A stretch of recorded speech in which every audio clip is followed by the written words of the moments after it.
Hyperthyroidism Thyrotoxicosis. You are looking for accurate pieces of information on both or just one of these two, you're in the right place. Without much ado, I'll go straight to full pieces of information on hyperthyroidism and thyrotoxicosis. And if anyone is wondering, why will you combine the two? They are not far apart, and they are closely related. The differences between them, I'll point them out right here. Okay, let's go. Here is a quick definition. Hypothyroidism is the excess synthesis and secretion of thyroid hormones from the thyroid gland. While thyrotoxicosis is all about the signs and symptoms of the high level or of the excess thyroid hormones in the circulatory system, regardless of the source or sources. Do you want me to explain here? Hyperthyroidism means the thyroid gland is hyperfunctioning.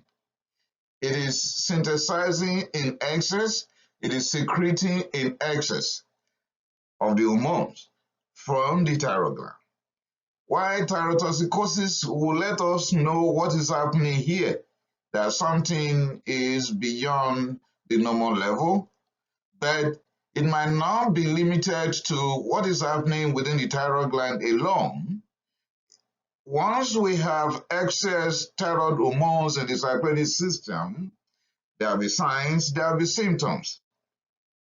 Thyrotoxicosis will not give you the clue that it is only the problem within the thyroid gland. It can be from anywhere that the thyroid hormones will come from. Don't worry, you will see everywhere that we can pick ectopic thyroid tissues where thyroid hormones can be secreted outside thyroid gland. I think that explains this. Hyperthyroidism, the thyroid gland is hyperfunctioning, synthesizing more, secreting more. While thyrotoxicosis is all about signs and symptoms of high level of thyroid hormones in the circulatory system. Now, don't let us muddle up things. Let's now get down to the bus stop of hyperthyroidism alone. We will later drive to the bus stop of thyrotoxicosis, but let's park right now. Let's get down from our car and enter into the grotto of hyperthyroidism. What is this all about? The journey into full understanding of hypothyroidism will be better if we start with Neuro-Endocrine System flashback on hypothalamic pituitary thyroid axis. The hypothalamus here will be releasing thyrotropin-releasing hormone. And what would that do? TRH will stimulate the anterior pituitary. Why am I limiting myself to anterior pituitary? Because that is where the thyroid stimulating hormone will come from, and then will act on the thyroid gland to produce tyrosine. So the posterior pituitary is not our business today, it is the anterior. Later on, when we have to do anything with oxytocin or antidiuretic hormone, we will then be talking about posterior pituitary. For now, hypothalamus to anterior pituitary to thyroid gland. But the T4 is not that very active biologically. It can exert some low level of biological activity. As a matter of fact, so many literature, sources will put it as inactive thyroid hormone, that it can actually exert some level of biological activity, very low anyway. The active form is the T3, triiodothyronine, but we can only get that. We can get T3 also from thyroid gland, but in a low concentration. 90% of the thyroid hormones that will be secreted, will be T4. So T4 will be peripherally converted to T3. We'll get into all this in a bit. So the journey has started to T3 from T4 after TSH has acted on the thyroid gland. The TSH is being produced from the pituitary when TRH has been sent from the hypothalamus. Okay, we've just gone through how the brain can serve as the master controller of thyroid hormone synthesis from hypothalamus to the pituitary to the thyroid gland. So what is the relationship between the two hormones from the thyroid gland itself? The tyrosine in the highest percentage, 90%, the T3 just about 9%, and then reverse T3, less than 1%. So what is happening? What's the relationship between them? Let's go. T4. T4 is the largest thyroid hormone secreted by the thyroid gland.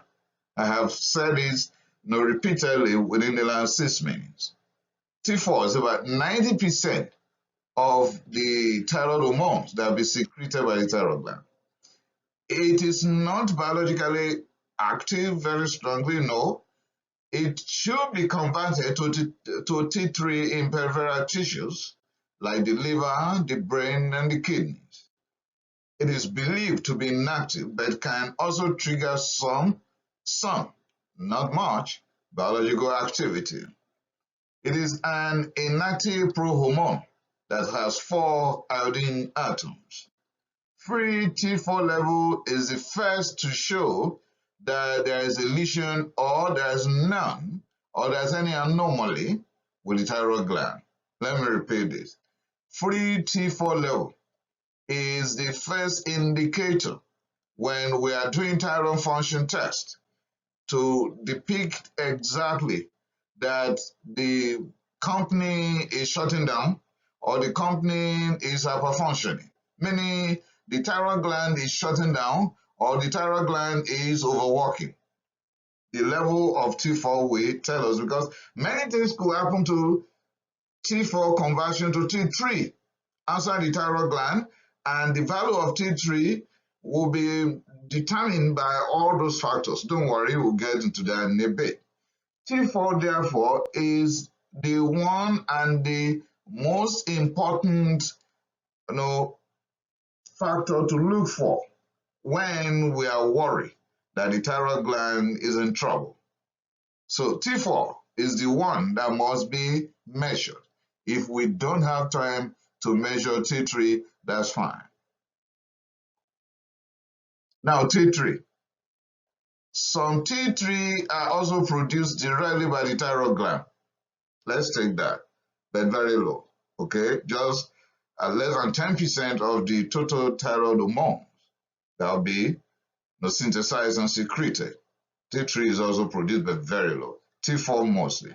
Larger proportion of T3 is from peripheral conversion of T4 to T3 by deiodination, that is extrathyroidal production.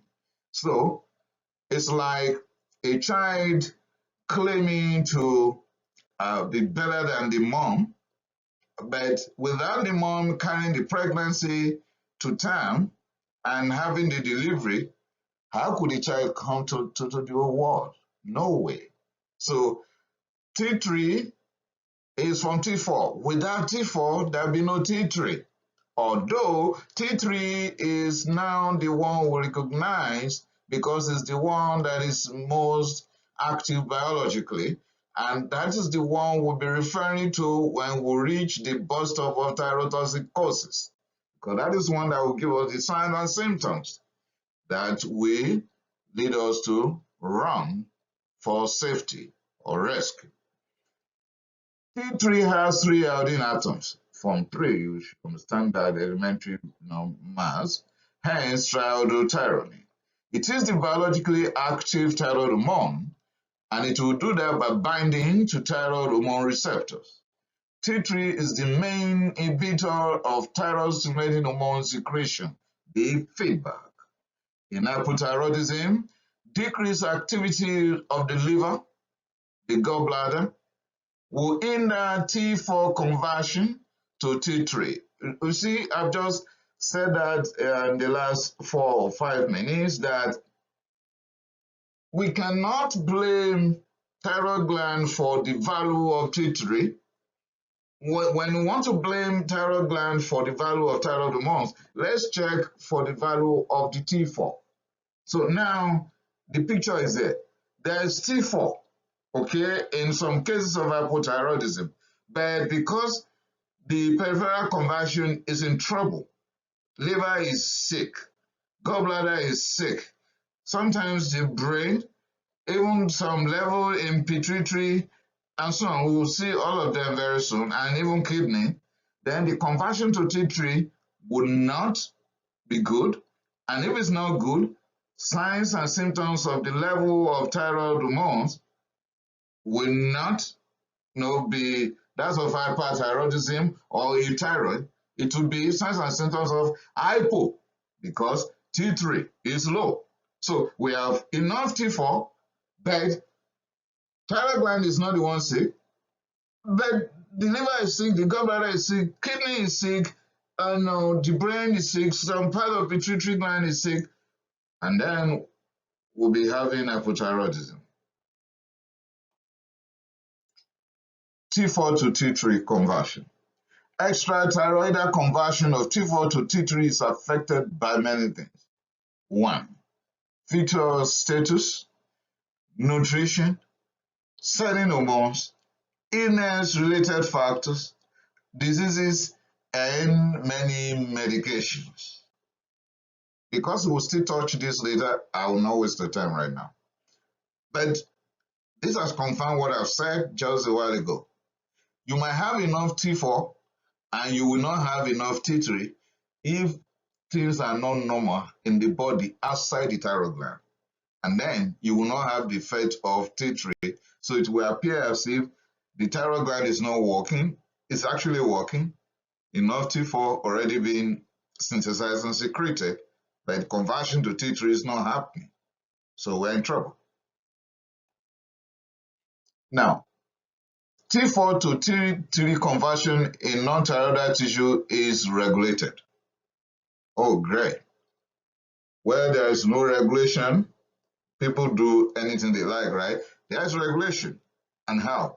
A process that will convert T4 to T3 will be catalyzed by T4-5 dehydrogenases, or known as tyrosine 5 dehydrogenases. These will be predominantly found in the liver and the kidney, but that is not the only place we can find them. The tyrosine 5 dehydrogenase will be divided into 2 groups. Type 1 will be found in the liver, in the kidney, and the thyroid. Type 2 will be found in the brain, pituitary, and the skin. You can see, so when we have problem in the liver, kidney, thyroid, brain, pituitary, and skin, it can bounce back and we will have signs and symptoms of hypothyroidism. Why? T3 will not be made from T4 adequately. Now, type 1 dehydrogenase will be ineffective. In other words, what I'm about to say is that in these conditions, the conversion of T4 to T3 through type 1 dehydrogenase protease will not be happening. In fetus, in hypothyroidism starvation, in diabetes mellitus, in uremia, in propylthiouracil. Meaning when you give a propylthiouracil, you are blocking this. When there is uremia, you are blocking this. When there is diabetes mellitus, or you are starving that child, or there is hypothyroidism already, or the fetus in the month, this is inactive. Now, still on type 1, amiodarone, glucocorticoids, beta blockers, and reverse T3, all in the liver, kidney, and thyroid, will make type 1 dehydrogenase to be ineffective. Hence, there will be no thyrotoxicosis. Now, type 2 dehydrogenase will be ineffective or inactive in fetus in hyperthyroidism, in amiodarone, in the brain, pituitary, and skin. The activities of both types 1 and 2 will be greatly enhanced or increased in certain situations. For type 1, the enhancement or increase in activities will occur in the face of hyperthyroidism, in glucose with insulin administration, and high caloric foods, while that of type 2 will be greatly increased or enhanced in hypothyroidism. So, non-thyroidal illness and medications can affect T3 production. Both T4 and T3 will bind to something. They will both bind to tyrosine-binding globulin, transthyretin, and albumin. They form the circulating storage pool, while the unbound is free for reuptake. T3 occupies specific nuclear receptors with B1 in the brain, in the heart, in the liver, and the kidney, while B2 will be found in the pituitary, hypothalamus, retina, and the ear. The thyroid stimulating hormone. These we've gone through right from hypothalamic pituitary thyroid axis that TSH will come from the anterior pituitary. That will stimulate all the steps in thyroid hormone synthesis and secretion. It's going to stimulate intermediary metabolism and also stimulate expression of many genes in the thyroid tissue. It can cause thyroid hyperplasia and hypertrophy. That is not far-fetched, right? When something is stimulating activities within a gland, then the gland will be, getting enlarged and enlarged.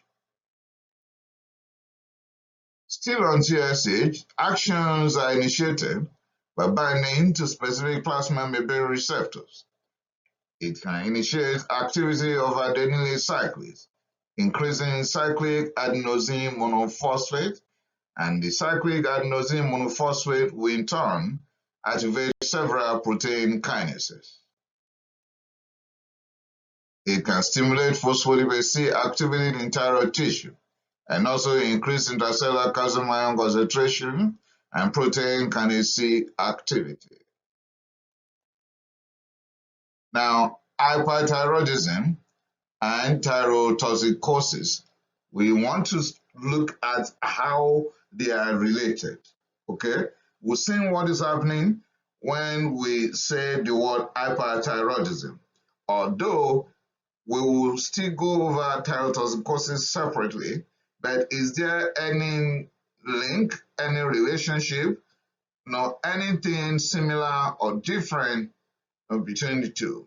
So let's go and check out the similarities and contrasting features.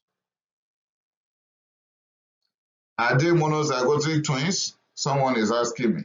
You are talking about thyroid gland. You are asking me a question that is related to OBGYN. Medicine is interrelated, okay? So, we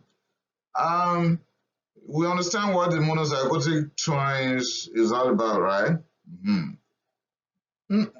Hyperthyroidism and thyrotoxicosis is not quite monozygotic, but they are very, very close. They are related. Let's see. Now, the differences between them is that thyrotoxicosis is all about signs and symptoms that are due to the effects of the excess thyroid hormones from the thyroid gland or the ectopic foci like Struma ovary or exogenous intake of the thyroid hormone, like intake of levothyroxine in the treatment of hypothyroidism and so on. Don't worry, we'll get all this in a bit. While hyperthyroidism means thyroid gland is hyperfunctioning, is overactive, as by the increased production leading to the hypermetabolic state known as thyrotoxicosis from diffuse toxic goiter, like Graves' disease, or toxic nodular goiter, which is known as Struma disease, or could be from toxic adenoma. Now the differences, and that is where we are really going, okay? Hyperthyroidism will lead to thyrotoxicosis, but thyrotoxicosis cannot lead to hyperthyroidism. A mother can give birth to a child, the child cannot give birth to the mother. So in this case, hyperthyroidism is like the mom who has given birth to the troublesome child known as thyrotoxicosis. But the thyrotoxicosis cannot go the other way around to cause hyperthyroidism. Okay? Thyroidectomy may cure hyperthyroidism if the problem is limited to the thyroid tissue and it has been removed. They'll be cured. And then profound hypothyroidism, but may not cure thyrotoxicosis. You're asking me why? I should be asking you. The reason is that I've said this in the last 20 minutes, that thyrotoxicosis is the signs and symptoms of excess level of thyroid hormone, specifically T3. Okay? Reverse T3 is inactive. T4 is not biologically so active. So the bulk of the concentration will now be on T3. That T3 is responsible for thyrotoxicosis. But remember I said, T3 may not be as a result of what is happening within the thyroid gland. T3 can come from the ectopic thyroid tissues outside thyroid gland. So that is the reason why if you then put your knife on the anterior neck and you scoop off the entire thyroid gland, when the overproduction of T3 is actually coming from Struma ovary and other ectopic sources, then the woman is still there, or the man, many women, some cases in men also, will still not get out of thyrotoxicosis. So thyroidectomy will likely cure hyperthyroidism if you are lucky enough to remove the entire thyroid gland in the face of hyperthyroidism. But remember, pyramidal lobe. Remember to remove the pyramidal lobe as well. Now, the similarity is that FAS are common to both of them, and both of them will have high level of thyroid hormones. So hyperthyroidism, IT4, IT3, T3 may be low if there is problem with peripheral conversion. Okay? But you can have thyrotoxicosis without a high level of T3. And how will you get high level of T3 without high level of T4? T3 that is produced even in thyroid gland is less than 10% or at most 10%. Both will alter the normal metabolic processes in the body, because once there's hyperthyroidism, then the signs and symptoms will be thyrotoxicosis. That will be altering metabolic processes. Treatment of both is similar with most medications that are helpful here. Treatment may be slightly different. Why that? The source of sources are not rigidly the same. I will not waste your time going over and over again. So also will the treatment be, because it may differ slightly. Let me give an example. Exogenous levothyroxine is not from the thyroid gland. The pharmacists, they've helped us. They've been saving lives, and they are not tired. We are grateful to them. So they are here with the levothyroxine. That is not from the thyroid gland. So if you administer that, you may enter into thyrotoxicosis without hyperthyroidism. The thyroid gland is not hyperfunctioning, but there is thyrotoxicosis. So the treatment here is simple. Just have a way of reducing or regulating that exogenous tyrosine, and then you are out of the problem, you are out of the wood, because it is exogenous that is causing the thyrotoxicosis, which will not cause hyperthyroidism. Ectopic or exogenous sources in thyrotoxicosis may alter the surgical intervention pattern. And do you need to ask me any question here? No. Meaning you don't need surgery. All you need to do is, young woman or man, please, we'll do something about the level of T4 you are taking. If it's 50 microgram, we'll be taking it off gradually. No, we don't stop any medication, cold turkey. Now, thyrotoxicosis. So if you have come to visit my channel and you click on this because of thyrotoxicosis alone, then you are at the bus stop right now. We'll get down and get thyrotoxicosis. Thyrotoxicosis, you can see as this is bubbling, it will be bubbling like that in the entire system. The entire metabolic processes will be affected and everything will be at a high level. Remember, hypothyroidism, everything is low.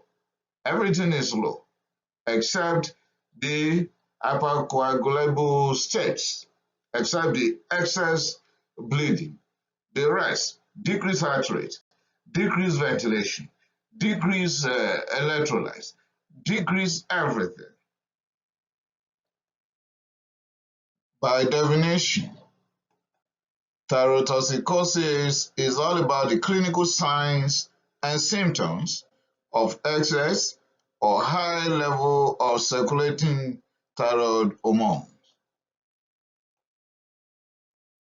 It may be due to excess synthesis and secretion within the thyroid gland, which is hyperthyroidism, or completely outside the thyroid gland, or due to destruction of the thyroid gland that will lead to more thyroid hormones being released momentarily. Epidemiologically, thyrotoxicosis occurs in 1 to 2% of women and in 0.1% of men. There's excess T4, T3, and low TSH. Increase in all metabolic activities will be the case here, and the individual could become irritable. Female to male ratio is 5 to 1 respectively, more in older women, more in smokers. Graves' disease will be the source in younger women, while toxic nodular goiter will be found more in older women. I think this is self-explanatory, right? Now, we'll be going through causes of thyrotoxicosis. We've known the definition of thyrotoxicosis, what it's all about, but what is causing this? Why do we have it? Let's go. The commonest cause will be hyperthyroidism. All causes of hyperthyroidism can cause thyrotoxicosis. Now, Struma ovary is a rare ovarian tumor. It is made of at least 50% thyroid tissue and can cause increasing in the level of thyroid hormones. So, we are out of the thyroid gland, but we are not out of thyrotoxicosis because this, the ovarian tumor, cause Struma ovary can cause high level of thyroid hormones. Basically, there are two broad ways to hypothyroidism. It is either hypothyroidism is with a normal or high radioiodine uptake, and that will be pointing to the fact that the problem is within the thyroid gland itself. Or it might be that we will be dealing with close to absent radioiodine uptake, and that will be pointing to the fact that there is inflammatory process and destruction of the thyroid gland has occurred, and that has led to the release of the already formed hormone and is getting into the circulatory system. It could also be an extrathyroidal source of thyroid hormone. Graves' disease. Graves' disease is the commonest cause of hyperthyroidism. If you've not learned anything today, please take that home. Graves' disease is going to be occurring in people less than 40 years, so in younger age group. It is an autoimmune disorder. In Graves' disease, here the thyroid stimulating immunoglobulin will bind to thyroid stimulating hormone on the receptor cell membrane, and that combination will be leading to excess synthesis and increased secretion of the thyroid hormone. It will also stimulate the thyroid stimulating hormone receptor. Ectopic hyperthyroidism. Ectopic hyperthyroidism will be either from Struma ovary, like I've explained earlier, that is a rare ovarian tumor where 50% of it forming thyroid tissue and have the capability of secreting thyroid hormones, or metastatic follicular thyroid cancer from ectopic hyperthyroidism. Now, another cause of thyrotoxicosis is exogenous thyroid. Here, exogenous thyroid hormone intake is the problem, and it is either as a result of excessive replacement therapy or the individual has intentionally ingested excess thyroid hormone, okay? And it might be factitious hyperthyroidism. Don't worry right now. We will get into that separately. Exogenous thyroid. Sometimes while treating hypothyroidism with T4, that is levothyroxine, we can inadvertently tilt the patient to thyrotoxicosis if we prescribe excess dose. That is why it is wise to start low, and once we are winning, we don't go up. So it might be inadvertently, iatrogenic, maybe intentional by the user. When the physician has prescribed 12 microgram per day or 25 microgram per day, because I'm not comfortable with that dosage of levothyroxine except in children.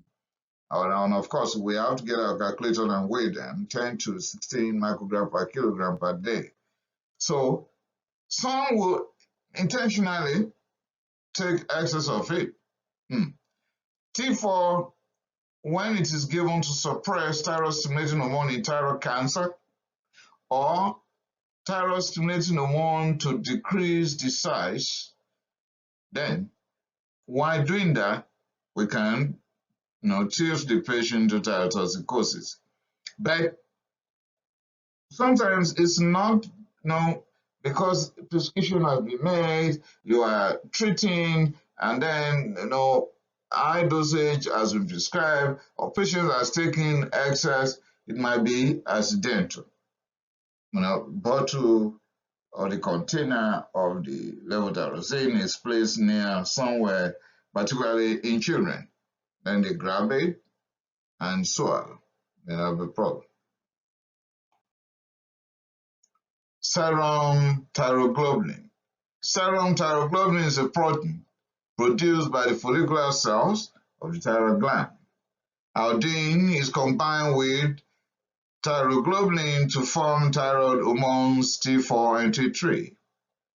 Whatever leads to the increase in the size of the thyroid gland will lead to an increase in the value of serum thyroglobulin in thyroid cancer and Graves' disease, in nodules or iodine excess or deficiency. Usually, the serum thyroglobulin is between 2 to 40 nanogram per ml in a healthy person. Now, thyroglobulin again is a glycoprotein produced by follicular cells of the thyroid gland. It's the main precursor to the thyroid hormones. Thyroglobulin is tyrosine with iodine and then will later cleave. Tyrosine iodination is catalyzed by thioperoxidase in the follicular colloid. So, thyroglobulin will act as a substrate for the synthesis of the thyroid hormones. T4 and T3 as tyrosine and triiodothyronine respectively. The inactive thyroid hormones and iodine are stored within the follicular lumen. T3 and T4 are attached to thyroglobulin and form the colloid within the follicle. TSH will lead to the cleavage of the colloid by proteases to release thyroglobulin from its T3 and T4. T4 and T3. T3 and T4 are released in the circulatory system. Thyroglobulin is recycled back into the follicular lumen to be used again. T3 and T4 can be unbound or bind to plasma proteins. Factitious hyperthyroidism from the English word is pretty clear. Here there's an exogenous thyroid hormone. This is a deliberate attempt created consciously by taking the tyrosine. Factitious ingestion will have a serum thyroglobulin values that are either very low or undetectable. Why? Because it has not passed through the process that will warrant thyroglobulin binding and cleaving and then releasing the T3 and T4. We have T4 or we have T3, but there is no thyroglobulin. But in other causes of thyrotoxicosis, serum thyroglobulin will be raised. Because if you pause and rewind back, serum thyroglobulin level is expected to be raised because it will be involved in the process of the thyroid hormone synthesis. Human chorionic gonadotropin mediated hypothyroidism. I know HCG is not new to you, but what is new now is whether it can lead to hyperthyroidism. And let's go. Now, pregnancy with hyperemesis gravidarum leading to preterm birth, low birth weight, or pregnancy-induced hypertension will be, part of the signs and symptoms with this type of hypothyroidism, if it is coming from human chorionic gonadotropin. And we are likely going to find this in trophoblastic disease. Why that? Trophoblastic disease will be characterized by a very high level of human chorionic gonadotropin. And needless to say, that is going to be found mostly in women. The reason is that human chorionic gonadotropin can stimulate the thyroid gland to start producing its hormones. I think it is now clear, right? HCG, when it is high, there's likelihood of hypothyroidism. And we are going to find HCG that is high in pregnant women with hyperemesis gravidarum in them, leading to effects on both the mother and the baby. And then also, even if the woman is not carrying a viable fetus, might be as a result of trophoblastic disease with a high level of chronic gonadotropin. It's also found in men when they have certain cancer. The reason is that chronic gonadotropin will stimulate the thyroid gland to be producing its hormones. Another cause of hyperthyroidism that could lead to thyrotoxicosis is thyroiditis. Here is self-explanatory, right? Inflammation of the thyroid, meaning the thyroid gland. And it's like something is in the bag, okay? And then you are puncturing and beating and hitting the bag. The content inside the bag, when you have cut it open and particular edge or so many edges, will be seeping out to the environment. So exactly that's what's happening here. Might be subacute granulomatous thyroiditis, lymphocytic thyroiditis, silent thyroiditis, or postpartum thyroiditis, or because you've taken amiodarone, or there is radiation somewhere.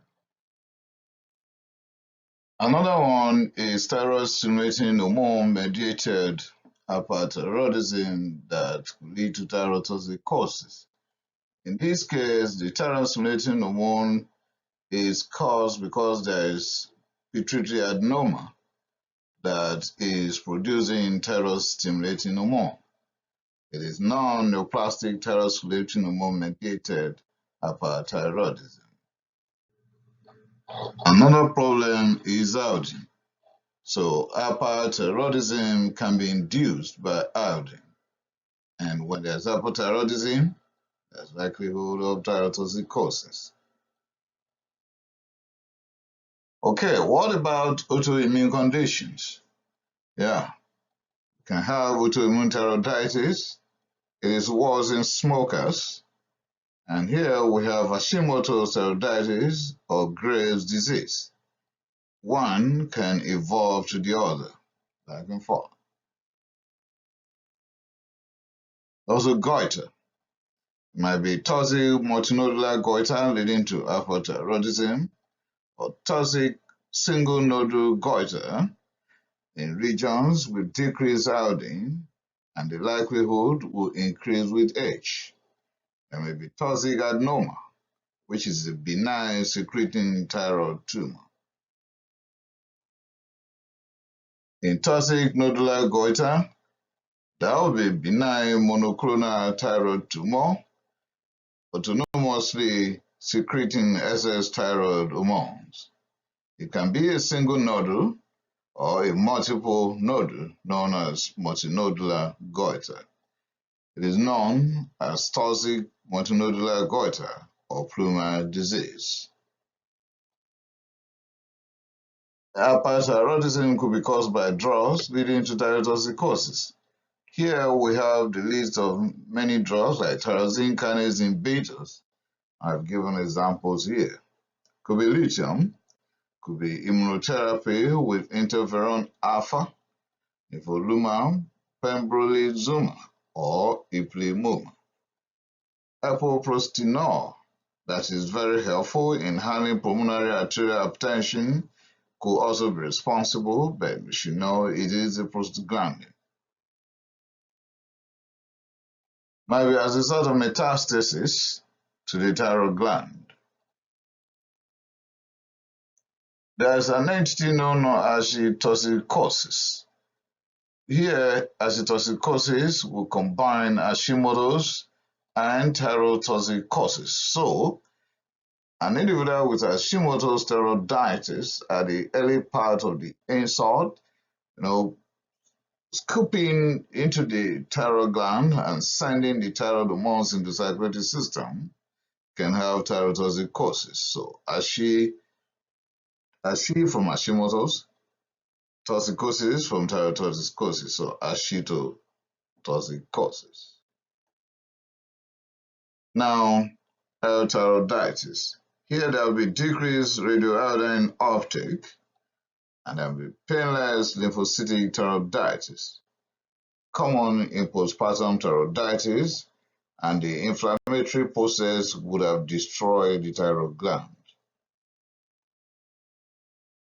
Still on thyroiditis, there will be transient mild thyrotoxicosis from the release of thyroid hormones. Like I've explained earlier, there is going to be scooping of the thyroid gland, and then the inflammatory process that is doing that will send the thyroid hormones into the circulatory system. After sending the stored hormones into the circulatory system, then there will be depletion of the thyroid hormone. Also, atrophy of the thyroid gland. So there will be no more thyroid goiter, and the volume and the quantity of thyroid hormones will also drop. There is that possibility of normal functioning gland in 80% of affected people after the cessation of the inflammation. Now that may span the period of 1 to 2 years.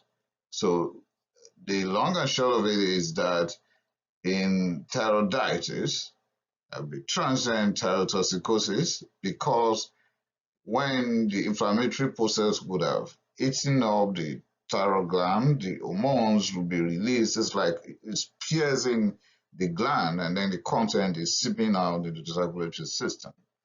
And when that has been done for a while, there's nothing more to send, then there will be hypothyroidism. Okay, and some people will actually have euthyroid at a time.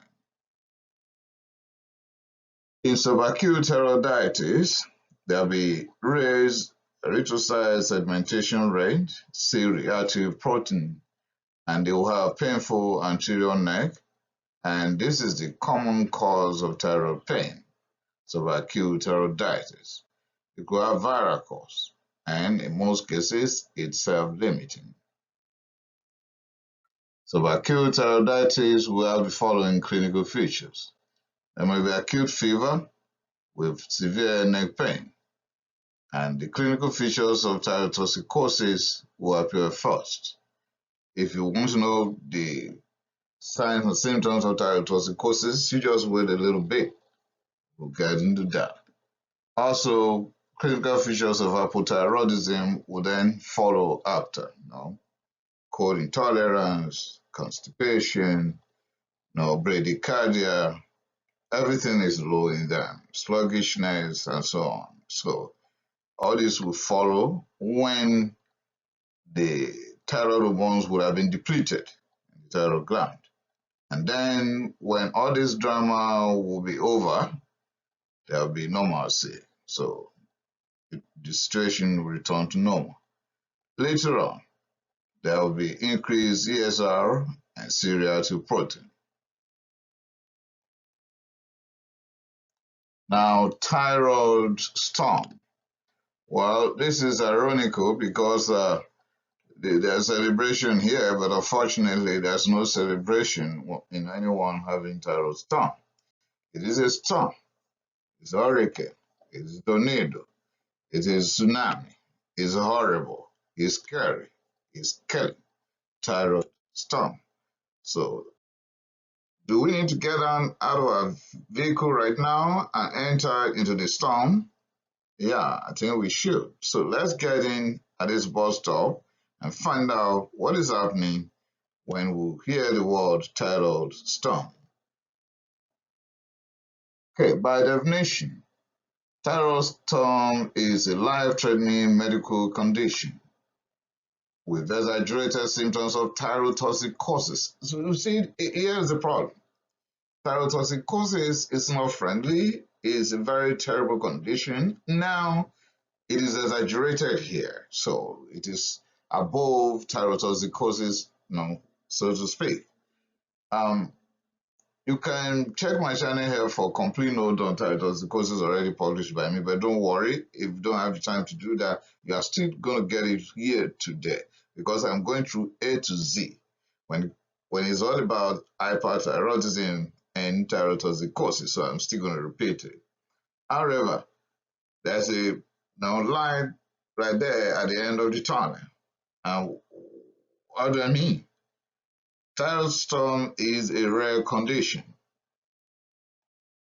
The risk factors for thyroid storm will include long-standing hypothyroidism, untreated hyperthyroidism, Graves' disease, toxic multinodular goiter, solitary toxic adenoma, thyroid surgery or non-thyroidal surgery, of course, trauma or infection.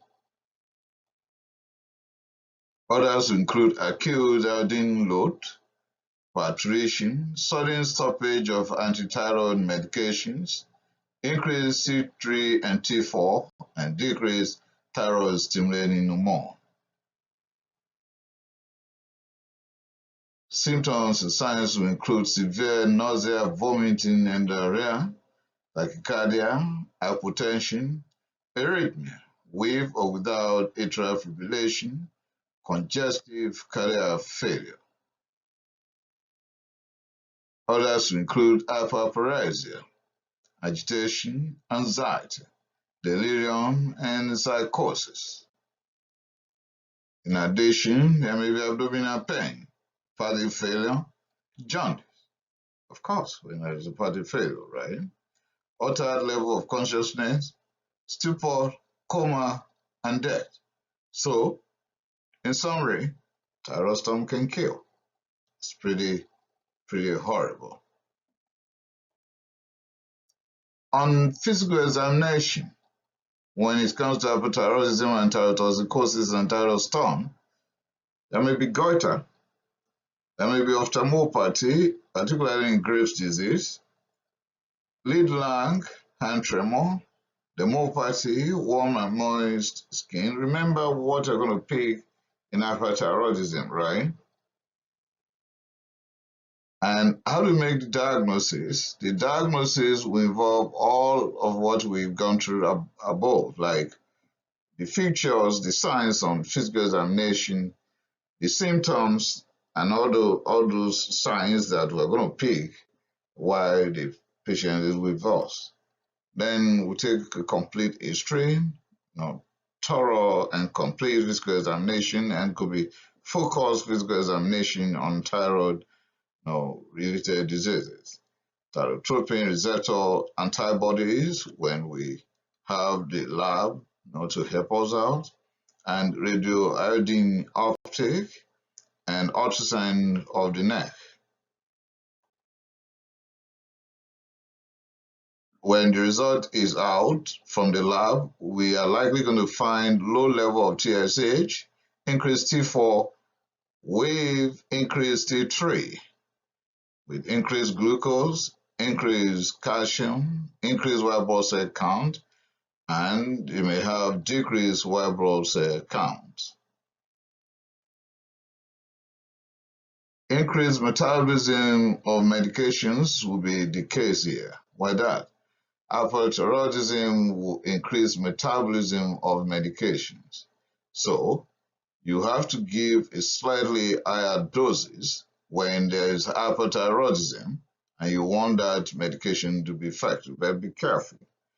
If it is a dangerous drug that a little bit of higher level could cause so much damage, then you have to monitor for the value or the level or therapeutic level of that very medication. Please watch out. But yeah, I wrote here, watch out for the side effects of the medications you are given.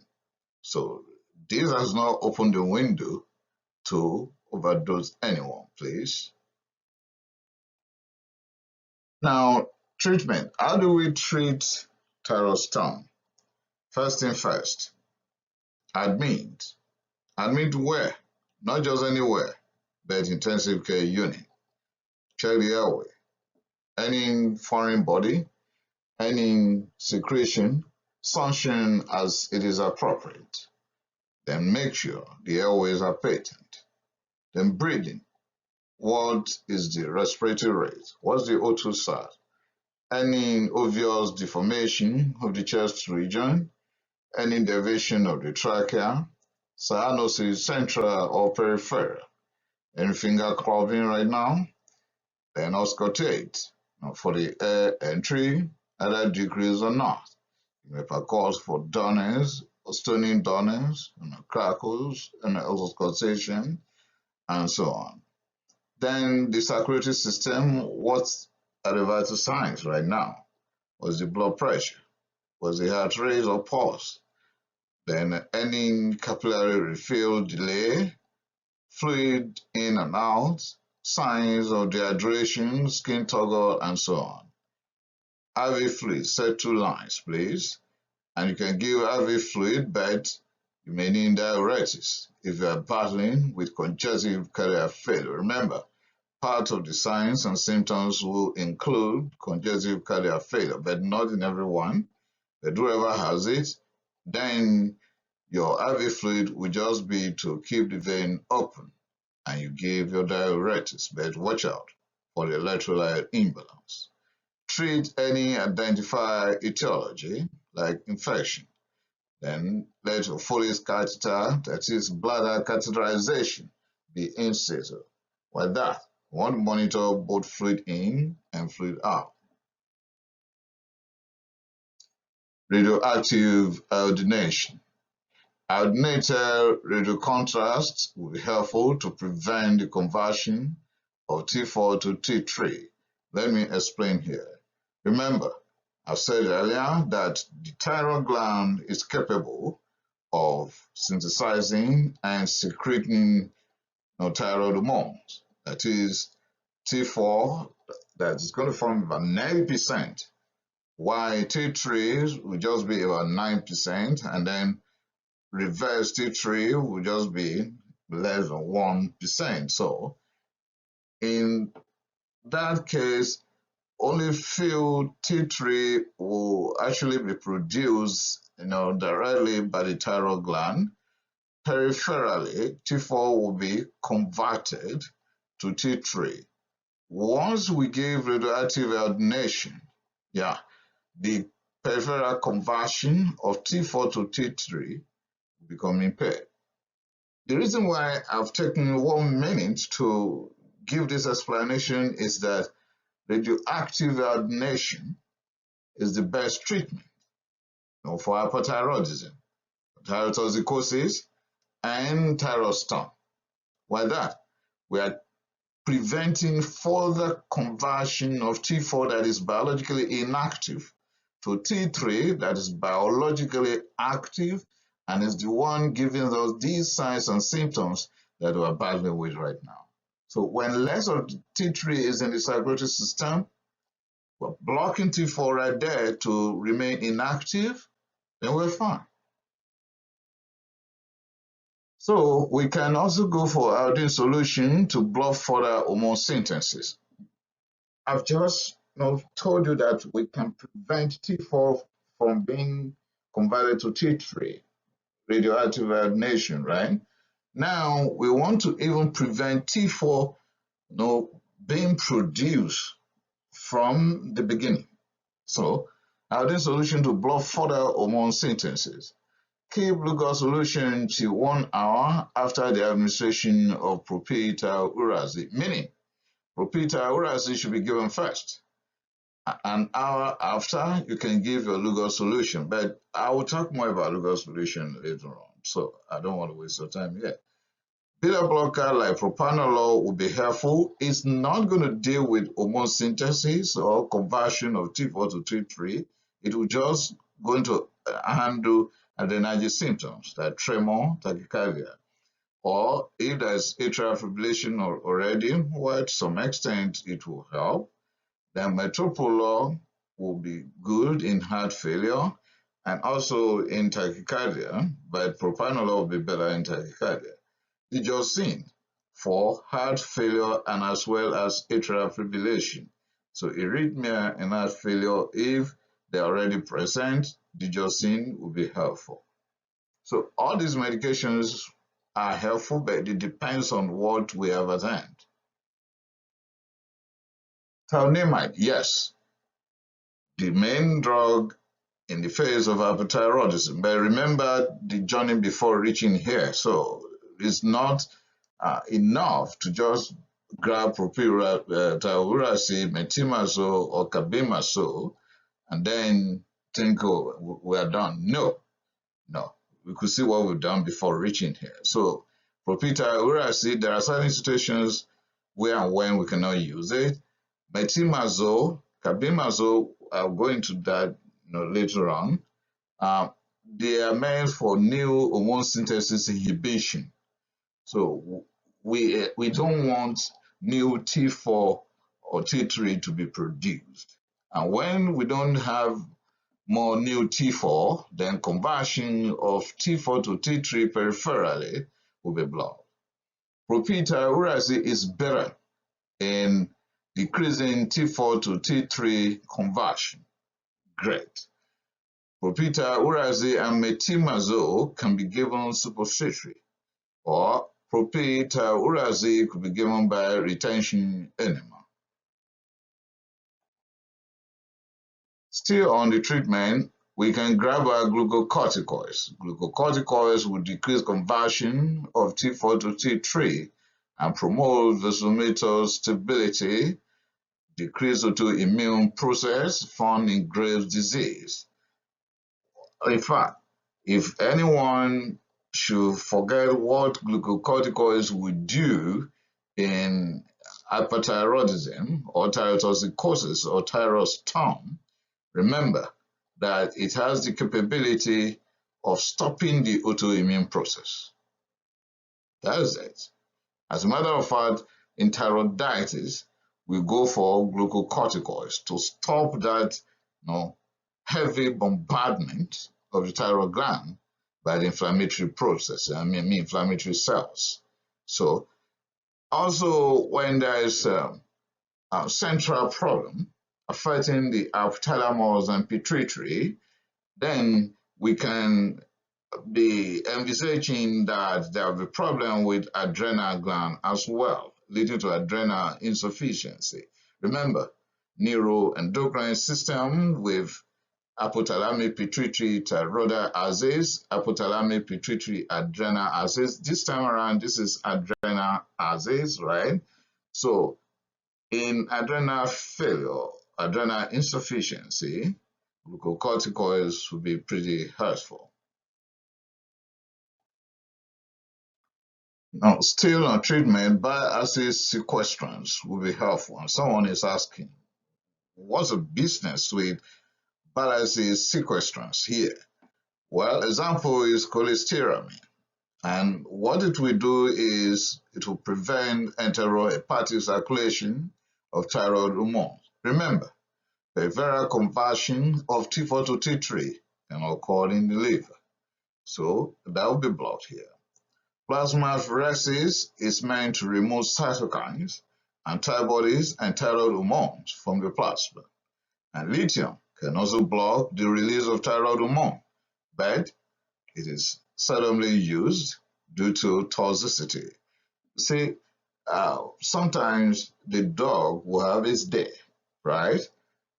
Lithium is a bad medication for thyroid gland because it will block the release of thyroid hormone, giving us hypothyroidism. But in this case, that is exactly what we want. We don't want more thyroid hormones being released into the circulatory system. So we want to block it. But we need to be extra careful. Lithium itself has a lot of baggages, okay? Baggages, right? So a lot of issues associated with lithium, and lithium toxicity on its own could be detrimental. So we'll be careful when we're using lithium for this good purpose anyway, right here. And most of us will not go for that.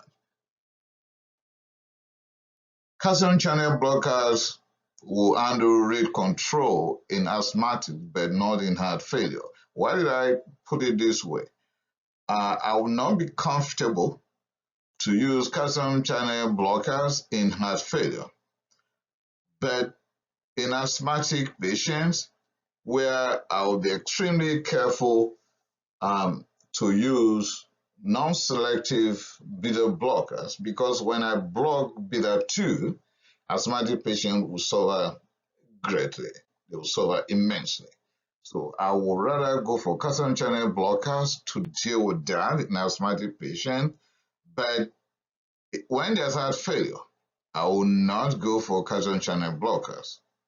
Propranolol can actually inhibit type 1 deiodinase, which can lead to a reduction in T3 levels.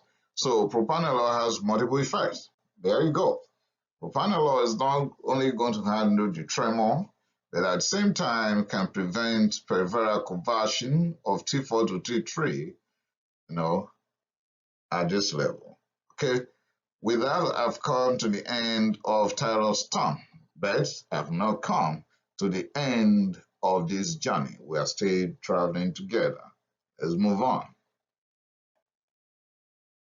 Okay, the signs and symptoms of thyrotoxicosis. Signs are what the physicians and the nurses will pick, while the symptoms are what the patients will tell us that they have been passing through. The patient will say, "Oh, I feel this way, I feel that way, it's like this for me," and then the nurse will check, the doctors will check. What the doctors and nurses will pick are signs. What the patient will tell us are symptoms. When it comes to thyrotoxicosis, let's examine what we're going to pick. Now, signs and symptoms of hyperthyroidism will be leading us to thyrotoxicosis. It's going to be the same. Adenitis symptoms. Adenitis symptoms in hyperthyroidism or thyrotoxicosis will include palpitations. The heart will be beating pretty fast. And of course, what is causing palpitations is tachycardia, right? There'll be tremor, anxiety, and heat intolerance. I know those in medical school who would have clicked on this to get information will be going for heat intolerance, right, in hypothyroidism. Now, in Graves' disease, there will be Graves of dermopathy, infiltrative dermopathy, meaning localized or peritibial mesoedema, and there can be diffuse goiter. The hand. We usually said in physical examination back then when I was in medical school that through the hand you can see the body, that the hand could serve as the window to the entire systems in the body. The same is happening here with hyperthyroidism or thyrotoxicosis. So through the hand you can see warm skin and erythema, sweating, onycholysis, that is improvement nail. And what's going to happen? There is separation of nail from the nail bed. And then the nails can become thin, so thinning of the nails. Dermatology. We can see hyperpigmentation. That might be pruritus or hips. That may be pointing to Graves' disease. We may see vitiligo. And when there is vitiligo, please note there's likely going to be autoimmune process going on. And when you see one autoimmune condition, you look out for other autoimmune conditions. That may be alopecia areata, also pointing to autoimmune condition. Facial or ocular signs will include stare, lidla, exogenous. There was a time I saw that in a particular patient, not even my patient, but I alerted the physician in charge. It was my MD who was handling the patient back then. Then I told my MD, we're working on this. He said, yeah, yes, actually told the lady. I just saw the lady at the reception. And it was medically, academically fascinating, but I knew that she will be passing through a lot of issues. So that was done. She was told, diagnosis was made. So periorbital edema is possible, conjunctival edema, grifty feelings in the eyes, pain in the eyes, and diplopia. Cardiovascular system will lead to increased cardiac output when there's hypothyroidism or thyrotoxicosis. Increased heart rate, that is tachycardia. Increased blood pressure, particularly increased systolic hypertension. If you are confused about systolic hypertension, I have a separate presentation here on my channel on hypertension A to Z. That will give you a clue. High output heart failure is a possibility. Atrial fibrillation. This is not most valuable prayer. It is mitral valve prolapse with mitral regurgitation. Increased thrombosis. The musculoskeletal system and hypothyroidism or thyrotoxicosis will lead to increased bone reabsorption, increased calcium, increased osteoporosis, increased fracture, and acropathy, that is finger clubbing. Lipid. Here, there will be low, high-density lipoprotein and low-density lipoprotein. Low-density lipoprotein that is low is good for us, and low total cholesterol is also good, but we don't like high-density lipoprotein to be low.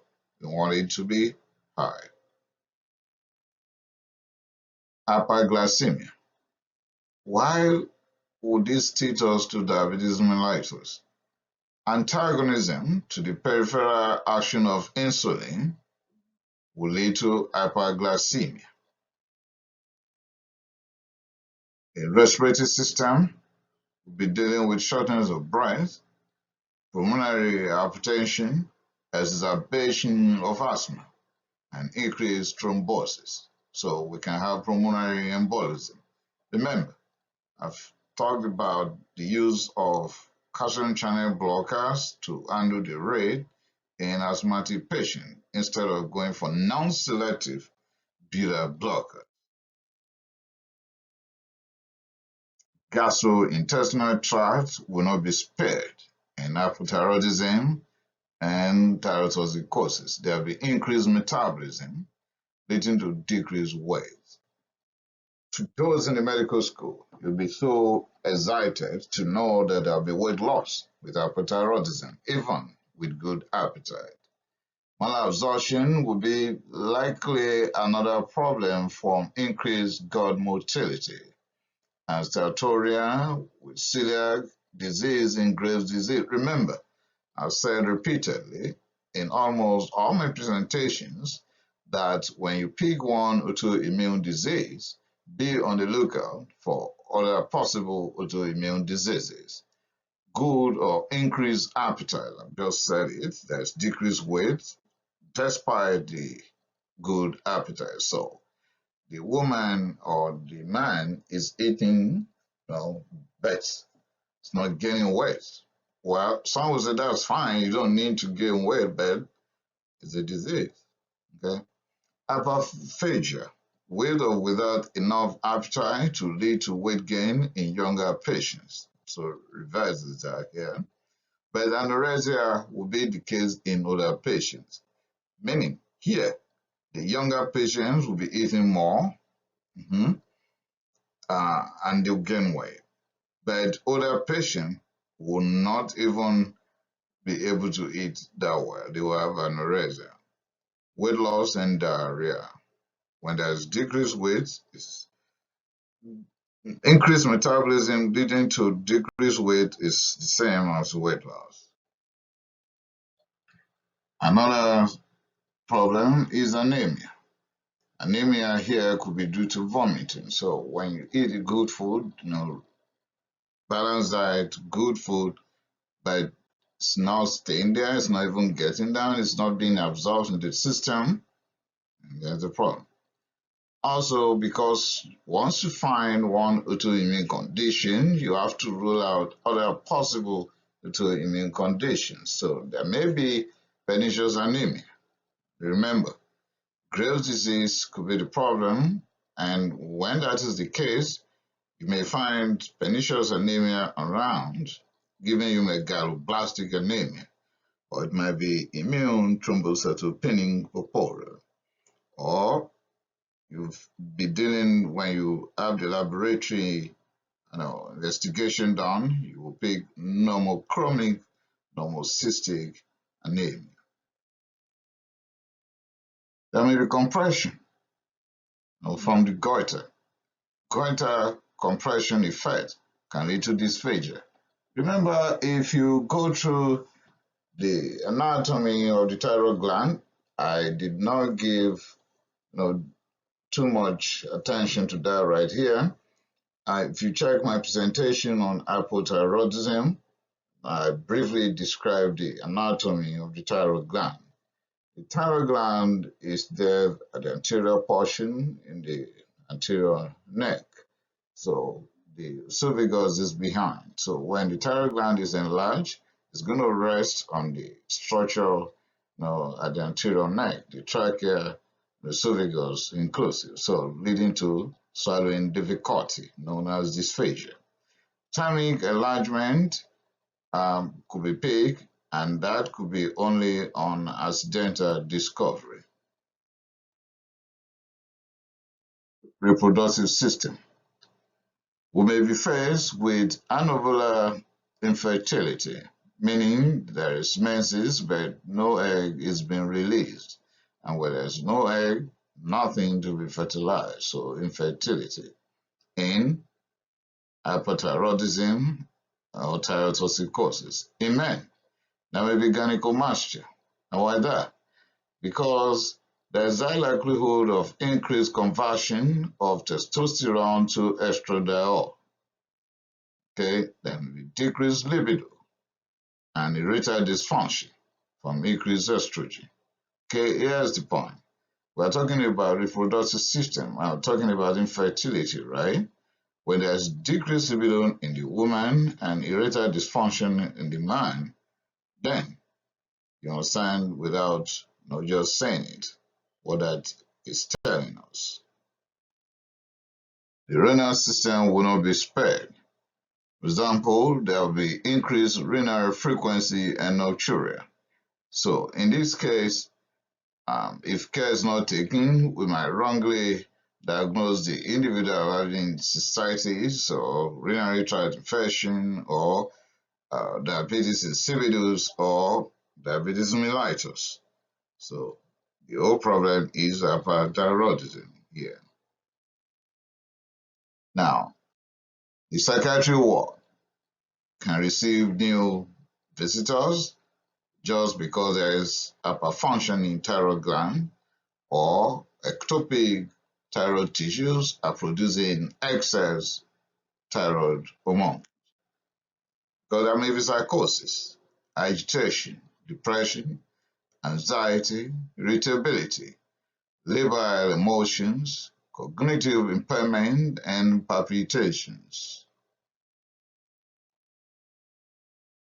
The central nervous system can produce tremor with periodic paralysis of thyrotoxicosis, and maybe muscle weakness, and the elderly patient with hyperthyroidism or thyrotoxicosis can present with apathy.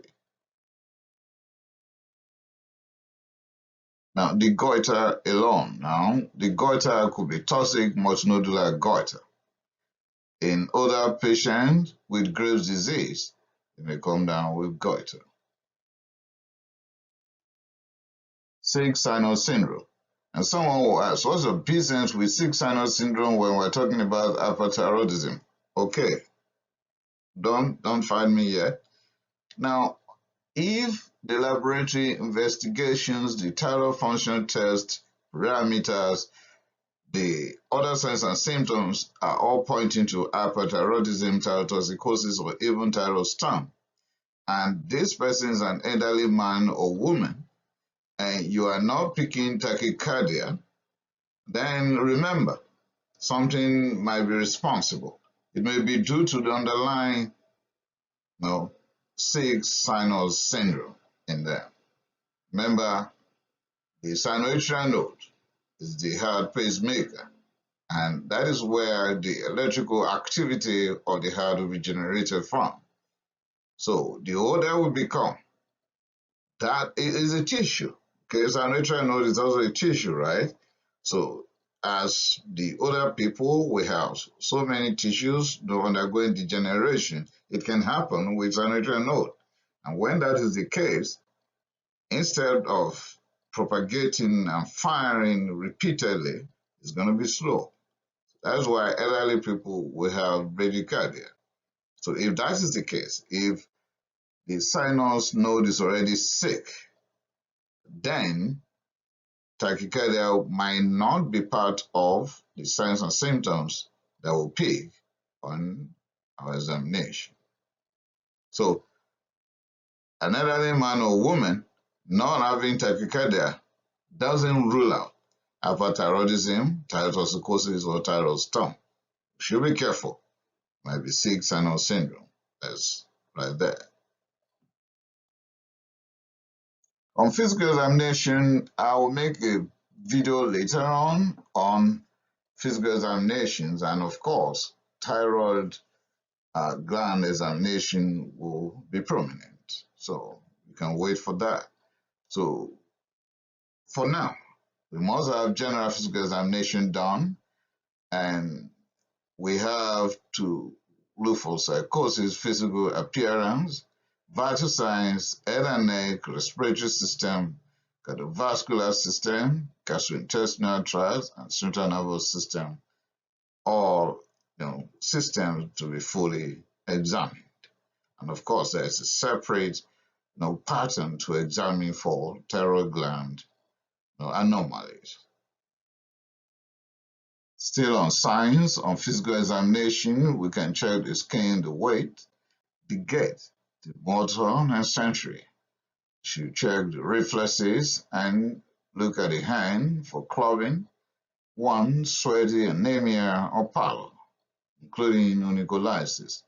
Many mental state examination will be welcome to ascertain whether there is cognitive impairment or not. Remember, I've said earlier that there may be psychosis. Now, differential diagnosis. How do you mean? Oh, yes. Sometimes you might think it is hyperthyroidism and it may be not.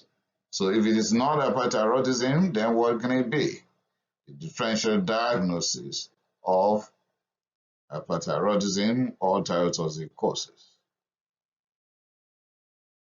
Could be high glucocorticoids, could be dopamine, could be beta agonist, giving the tremor, epinephrine giving the tremor, levothyroxine. Yeah, when you are treating hypothyroidism and you give the T4 and then the patient has taken it in large quantity or prescription from the beginning as given a very high dose of levothyroxine, then it could be the problem that we're dealing with right now.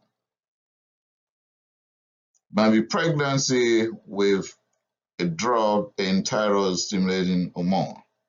So when we do the thyroid function test and we find TSH to be low, T4 and T3 to be high, if this woman is a woman of childbearing age, please let us have woman choline gonadotropin also done, because pregnancy can lead to drop in TSH. Post-traumatic stress disorder, panic attack, fever, and fear, all these could give us the signs and symptoms of hyperthyroidism. As a matter of fact, when there are features suggestive of panic attack, we have to rule out hyperthyroidism and hypoglycemia as part of the differential diagnosis. Might be dehydration. Okay, there might be hypoglycemia, might be hypovolemic shock because of the presentation, right? Might be goiter when there's swelling there, or Graves' disease or Struma ovary, or thyrotoxicosis imaging. Maybe just arrhythmia from another source entirely that has nothing to do with the thyroid gland. There are many things that could cause arrhythmia. Still on differential diagnosis, there may be euthyroid hypothyroidism. There may be abnormal serum thyroid binding immunoglobulin, leading to increased serum total hormones, increased free T4, slightly increased or normal T3, normal thyroid stimulating hormone, and euthyroid. Still on differential diagnosis, it might be T4 toxicosis. And how do I mean? It means we have T4 in excess giving us trouble. T4 level will increase without T3 if we have amiodarone in the system, because amiodarone can prevent T4 conversion to T3. So the T4 is just sitting down there, accumulating, and not being peripherally converted to T3. So with decreased T4 conversion to T3, then we have T4 toxicosis. With decreased T4 conversion, we have more of it. Then in non-thyroid illness, because peripheral conversion of T4 to T3 will happen peripherally. So if there's problem with the liver, with the gallbladder, with some parts of the pituitary, with the skin, with ear, and parts of the brain, T4 will not be converted to T3. Then T4 will tend to accumulate and give us T4 toxicosis. It might be TSH-induced hyperthyroidism.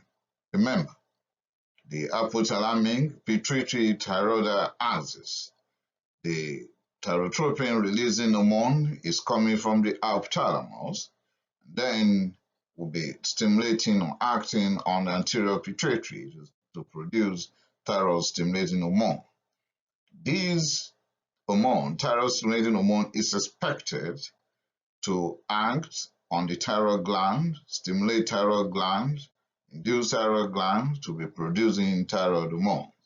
So, if thyroid-stimulating hormone is high because of pituitary adenoma or partial resistance to the feedback effect of T4 and T3 on thyroid-stimulating hormone secretion, then there will be more TSH that will be sending signal to thyroid gland, telling the thyroid gland to start producing more of T4 that will be converted to T3, although some level of T3 will also be produced.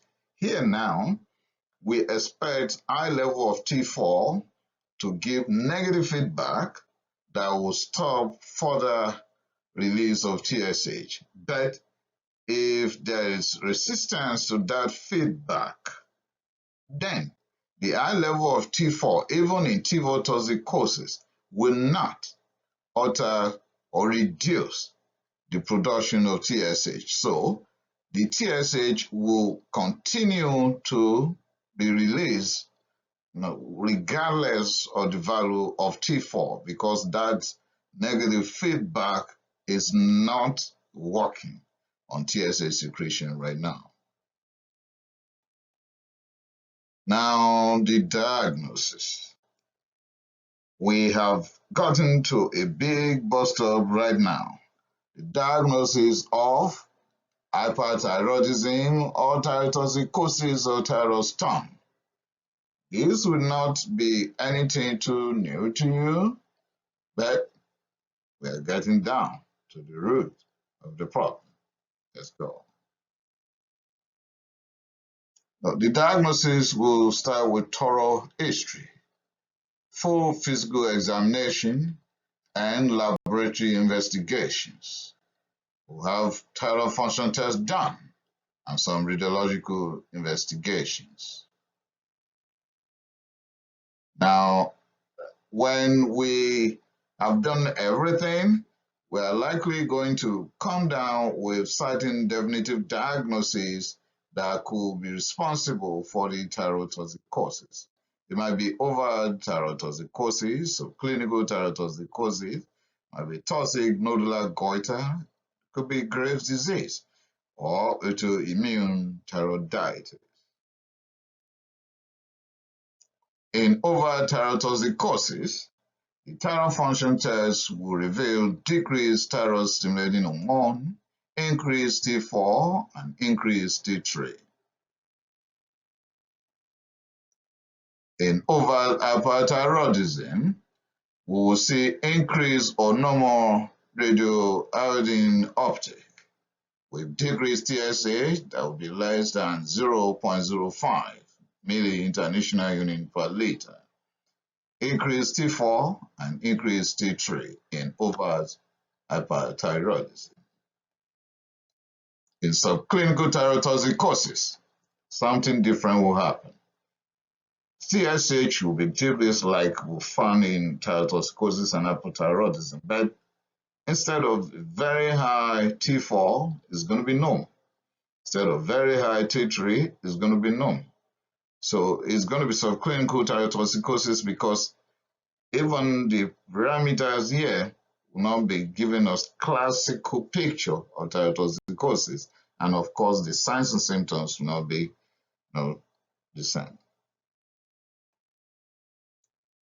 Subclinical hypothyroidism will have low TSH, but this time around it will be greater than 0.05. Remember, overt hyperthyroidism will have TSH that will be lower than 0.05. And we'll expect in overt hyperthyroidism that T4 will be high and T3 will be high, but in some clinical hypothyroidism, T4 will be within normal range, T3 within normal range, and the clinical signs and symptoms of overt hyperthyroidism will be absent here. But even when certain symptoms are present, it will be very mild. So will not lead to running around helter-skelter to save this patient, or in any shape or form, it's not going to affect the normal daily activities of this individual. And lipid. We will check the lipid level and we will find decreased total cholesterol, decreased LDH, and decreased HDL. Like, I love it that we have decreased LDL and decreased total cholesterol, but I want HDL to be higher. In hematology, we'll pick normochromic normocystic anemia. Osteocalcine. There will be increased alkaline phosphatase and increased osteocalcine. In thyrotoxicosis caused by Graves' disease, that is also known as T3 toxicosis. Could be a nodular goiter. Here we'll find more T3, okay, less T4 increase. And the question we should ask ourselves is, where is the T3 coming from? Okay, T4 conversion to T3 is increasing, okay, but at a point, this will correct itself, I think, if the patient is still alive anyways. And why am I thinking like that? Or my thinking is irrational? Okay, let's think about it. Whether from the real thyroid gland or ectopic thyroid tissue, T4 is being synthesized and secreted, right? Okay, and peripherally, T4 is being converted to T3. One way or the other, T4 must be present before we can get T3. If something should happen that will have less of the T4 being, produced, then regardless of how efficient the conversion or how fast or how quick or how great the conversion of T4 to T3 is, there'll be a time that without more of T4 being produced, there'll be end to T3 in the circulatory system because we won't get T3 from T4 anymore. But something will continuously be persistent. I mean, there will be low TSH, progressively. Now, another scenario is critically ill non-thyroid illness. Here, remember that T4 will be converted to T3 at the peripheral level.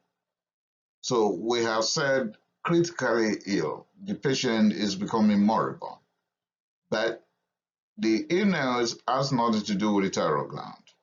So T4 is being produced maybe normally or correctly within the normal range by the thyroid gland, but other tissues responsible for the peripheral conversion are in trouble right now. So what will happen when T4 is there but is not being converted to T3? So in non-thyroid illness, patients that are critically sick will have problem with that peripheral conversion. They'll be dealing with decreased binding of T4, even where it should be bound, and decreased thyroid binding globulin. Of course, these two are saying the same thing. And there may be displacement of T4 by the medications we'll be using to handle the critical or moribund illness that's on ground. And then we will find normal level of T4 or decreasing level of T4. For sure, there will be decreasing level of T3. T3 will be low because the liver is sick, the gallbladder is sick, part of the brain is sick, part of the thyroid gland is sick, the skin, the ear, all different parts of the body responsible for the conversion of T4 to T3, they are sick because this patient, he has critical illness. It's moribund. Okay, so T3 will be low. Okay, and then decreasing thyroid-stimulating hormone. Thyroid-stimulating hormone here will be pretty low as less than 0.01 milli-international unit per liter in non-thyroid illness alone. Now, biotin effects. Biotin will interfere with thyroid function test for sure. I have a separate presentation on that. Biotin is not only inimical to normal investigations as per thyroid hormones, but also in acute heart attack, we can wrongly clear somebody who has heart attack because troponin will be down. Troponin I and troponin T will be down. And so we will think they are not raised when biotin, ingested conditions. So there'll be drop in TSH with increased T4, increased T3 in anyone who are taking biotin. So this will give us the picture of hyperthyroidism. But the individual may not actually have hyperthyroidism. So the best thing to do is to stop the test if we have taken the history of biotin use. Don't do the test now because of biotin. That will not give you the true picture, because what you're going to do in the face of hypothyroidism would be too horrible if the patient is actually not having hypothyroidism. So stop biotin, repeat this test in 2 to 4 days. I'd rather choose the next 3 days. Thyroid radioiodine uptake is going to be raised in Graves' disease. It will be normal or raised in toxic molecular goiter, to be low or even undetectable when we give levothyroxine exogenously, either because we are treating hypothyroidism or the individual has accidentally ingested levothyroxine, or factitious disorder were deliberately taken to cause medical scenarios that will attract sympathy and so on. So low or undetectable also in thyroiditis at the thyrotoxic phase. The scan. There will be diffuse uptake in Graves' disease. Focal area of uptake would be the case in toxic mononuclear goiter. Thyroid-stimulating immunoglobulin. Thyroid-stimulating immunoglobulin will increase in Graves' disease. The thyroid peroxidase. There will be increased thyroid peroxidase antibody, and that will be pointing to immune condition. Now, the definitive diagnosis, meaning there are certain things we can do that will bypass the hurdles of being careful about biotin or non-biotin and all this stuff, and will lead straight to the right diagnosis of hyperthyroidism or thyrotoxicosis. One of such is radioactive iodine uptake with scan. But we cannot do this if the woman is pregnant. In other words, it is contraindicated in pregnancy. As a matter of fact, in any woman of childbearing age, we must rule out pregnancy before embarking on this. How do we do that? Woman chorionic gonadotropin first, and we'll get our values and be sure the woman is not pregnant. Then we can embark on radioactive iodine uptake with scan. We can have thyrotropin receptor antibodies done for pregnant women, because somebody is already asking me that if you are saying you cannot use radioactive iodine uptake and scan in pregnant women, then what do you do? Then you can use your thyrotropin receptor antibodies for pregnant women. You can also use that in non-pregnant women. So in non-pregnant women or men who have radioactive iodine uptake and scan, you have thyrotropin receptor antibodies. Not applicable with goiter or Graves' disease. Of course, you can have your odds. If you are still confused after you've done everything, you are not sure you are making the right diagnosis, or you are pretty careful not to label someone as being hyperthyroidic or having hypothyroidism, or you don't want to clear somebody because you are not sure the individual is not having it, then do you know what to do? Repeat the test in 2 months. Repeat the test in 2 months. Then your conscience will be clear. And of course, your license will be intact. Okay, we are now at the very big bus stop, that is the treatment of hyperthyroidism thyrotoxicosis. You made the correct diagnosis, right? Okay, what are we going to do? And to those who are affected, we want to know if you're on the right track. Yes. Let's go. The treatment of hyperthyroidism or thyrotoxicosis will involve antithyroid drugs, that is, thionymus, radioactive iodination therapy. We may call for thyroidectomy depending on the source of the thyrotoxicosis. If it's directly from the thyroid gland, thyroidectomy could help.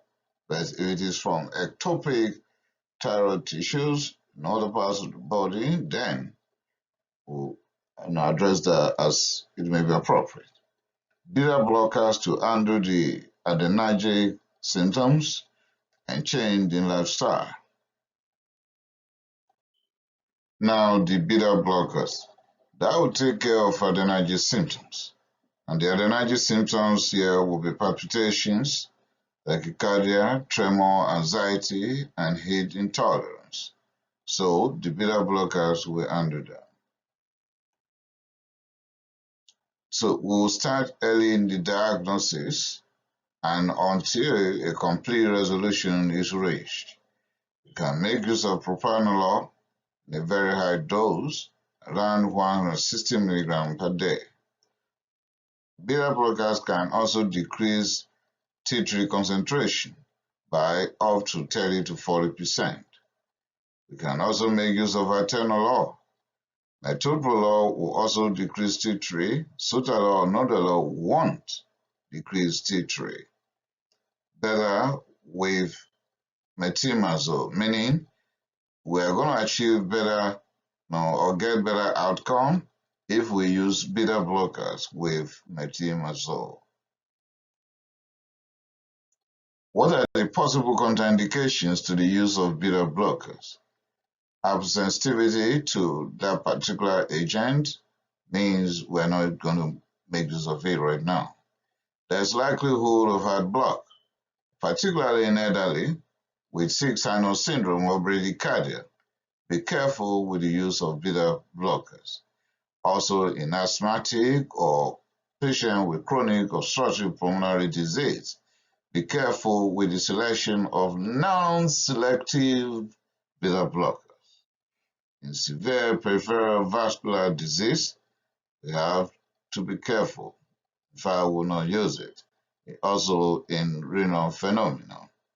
In hypoglycemia, beta blockers can mask the adrenergic symptoms, like it has already been said and already been published by me. You can check my channel for diabetes mellitus A to Z. There I stated that when there's hypoglycemia, the first set of symptoms to manifest will be adrenergic symptoms.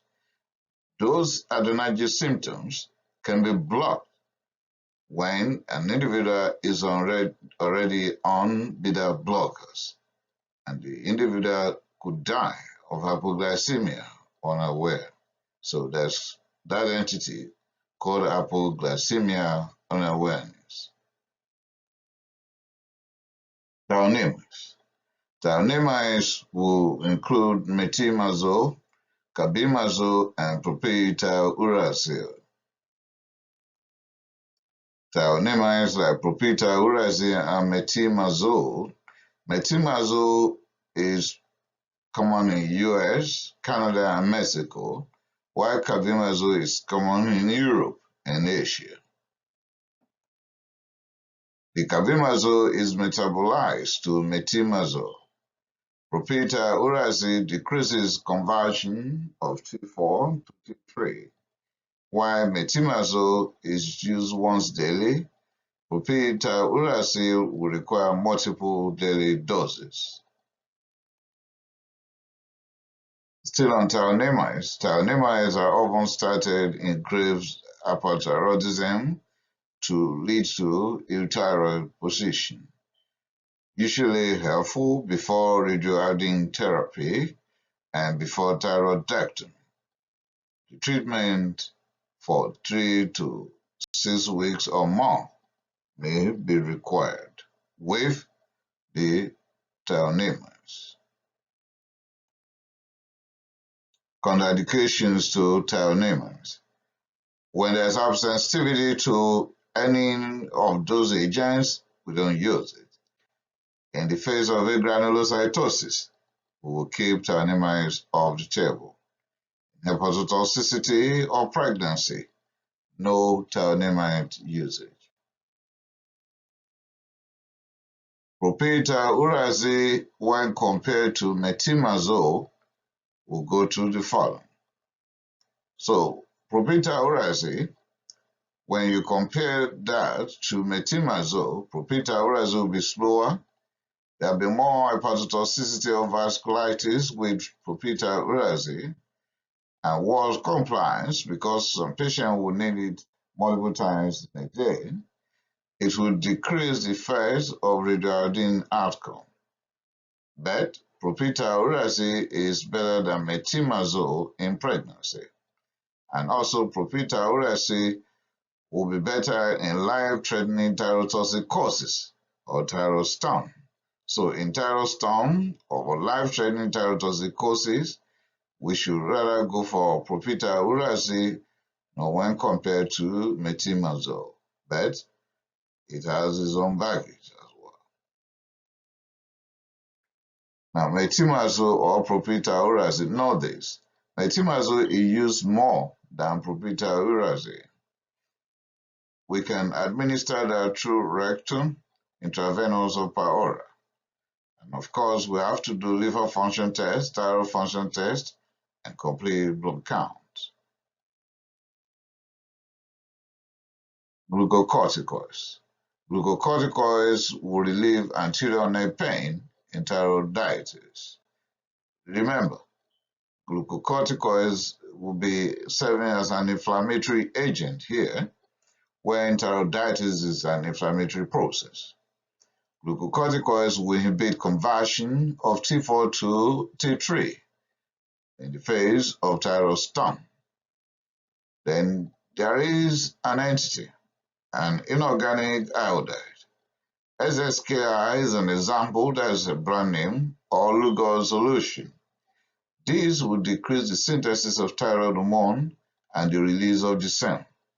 In thyroid storm or pre-thyroidectomy, we make use of inorganic iodide. It will be helpful in these situations, but we'll talk more about this in a bit. Iodine in the treatment of thyrotoxicosis. A potassium iodide solution was formerly used for the treatment of goiter and Graves' disease. You could see rating formerly used, meaning not more or no longer so. Why that? It has been considered to be dangerous. And why will you call something dangerous? If the particular agent is not truly dangerous, that's going to be bad, but let's check. There may be metabolic acidosis with the use of potassium iodide.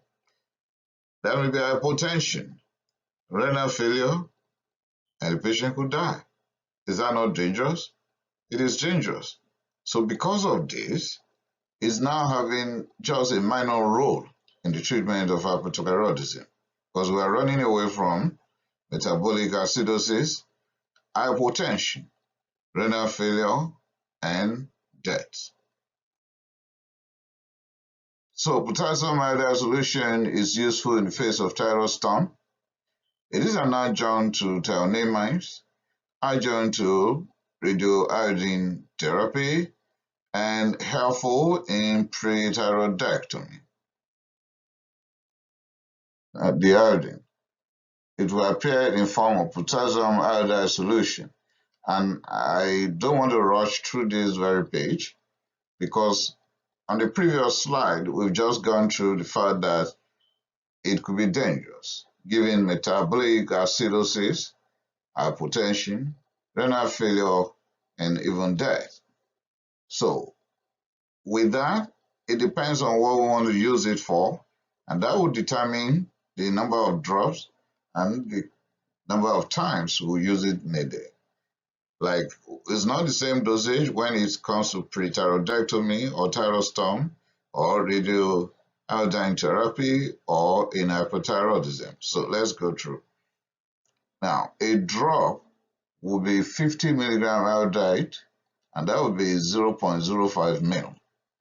Now, in pre-thyroidectomy, we will use 1 drop 3 times daily for 10 days or 2 drops 3 times daily for 10 days in pre-thyroidectomy. After that, you embark on your surgery.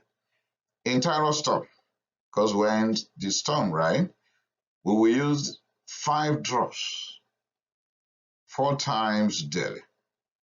And when it is about radiotherapy, radioiodine therapy, we'll use 3 drops 2 times daily for 7 days after radioiodination.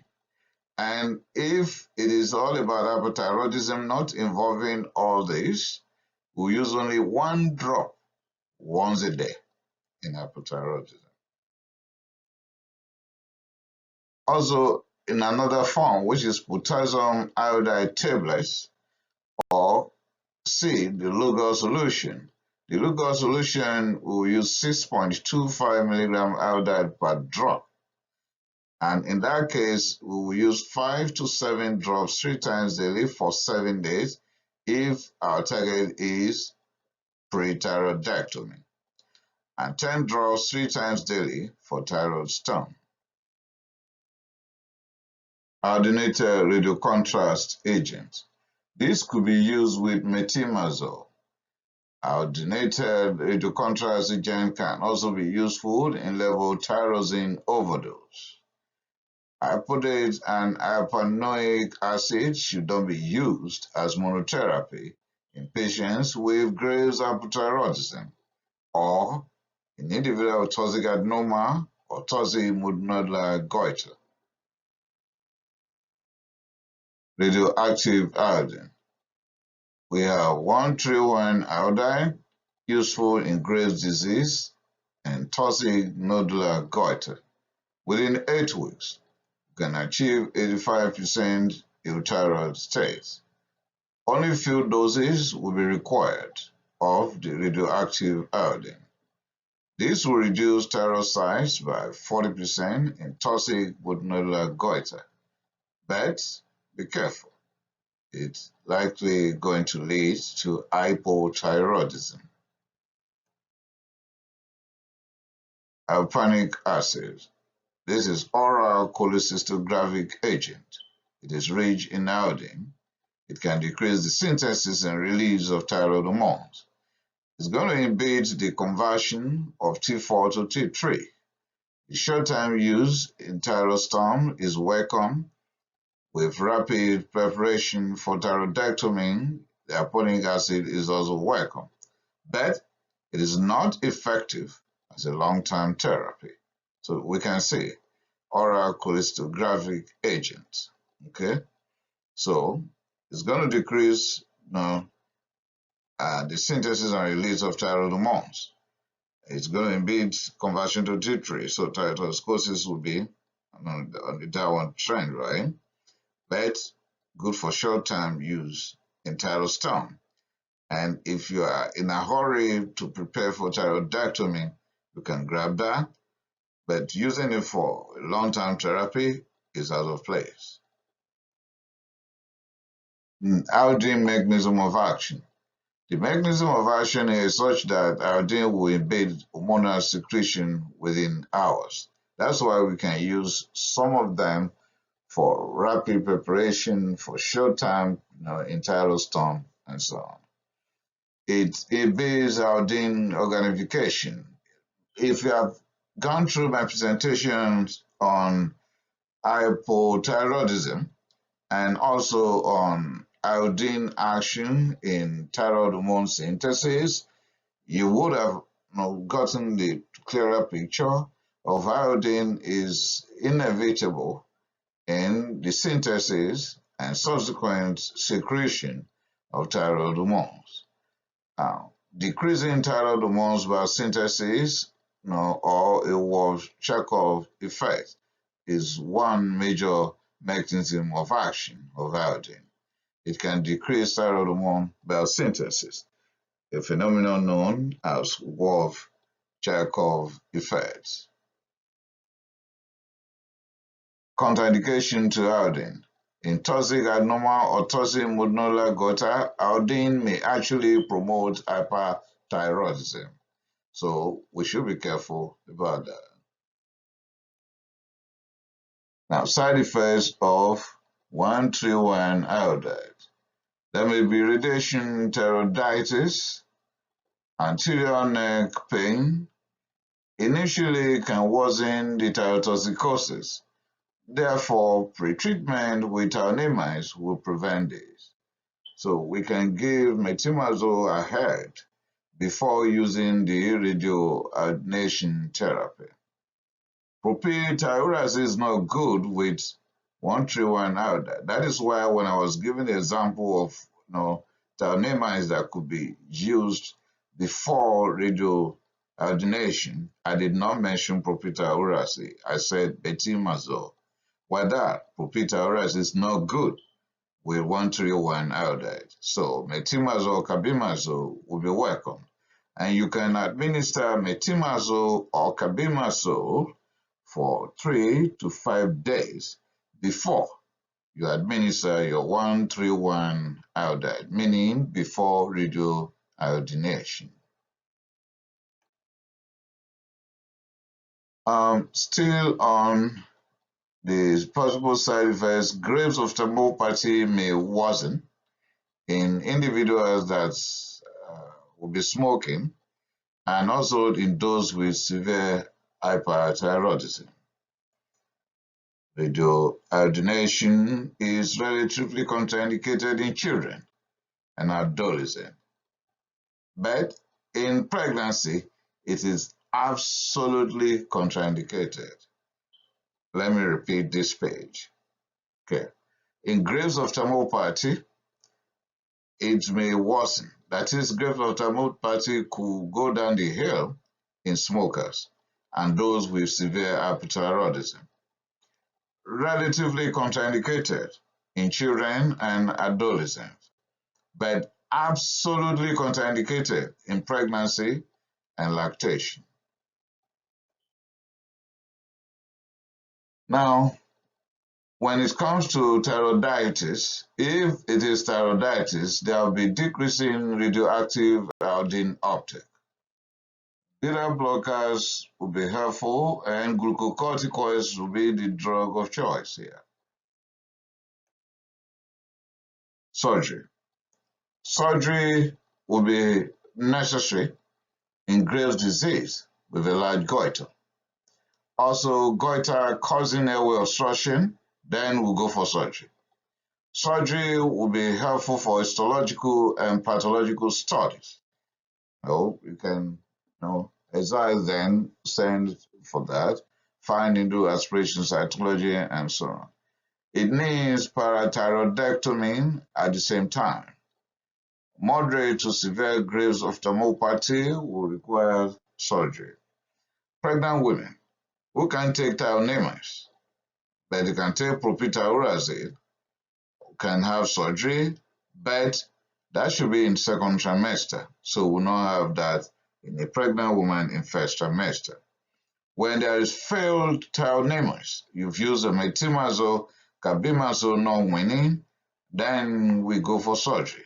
You may use a propyltyrosine depending on what you are dealing with.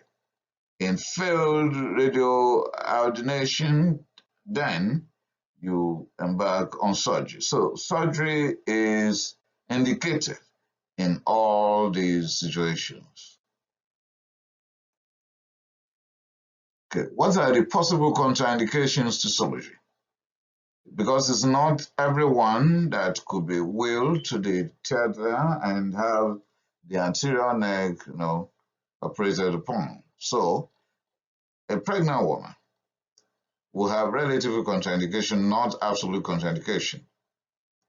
The reason is if we are able to explain the risk, like spontaneous abortion or premature delivery, preterm delivery, and so on, and the woman says, okay, that's fine with me, then you can take the risk. But if it's a precious pregnancy, precious baby coming on the way, for example, a family that would have waited for a long time to have the pregnancy, then maybe you can find your level. But if it's seriously affecting the woman, and you need to choose between saving the life of the unborn baby and the mother, rather save that of the mother. In the face of severe cardiovascular disease, you need embark on surgery. Why that? No, you know what surgery will entail, right? In severe pulmonary disease, the anesthetic agent, even the anesthesiologist will not even agree with you. Of course, anesthesia concerns. So in pulmonary disease, cardiovascular disease, anesthesia concerns will form the basis of refusal to proceed with the surgery. And even the phase of anesthesia itself in certain patients. Thyroidectomy, that is the surgery, right? So that will cure hyperthyroidism in about 90% of the cases of the people that will embark on this. It will decrease the pressure effect of goiters, like dysphagia, and then breathing difficulty and so on. It's only a full thyroidectomy is only welcome in second trimester of pregnancy. There may be damage to recurring laryngeal nerve. And how are we going to know? The affected person will have hoarseness that cannot be reversed. There may be permanent hypothyroidism in 1 to 2%, particularly in those with uh, total thyroidectomy.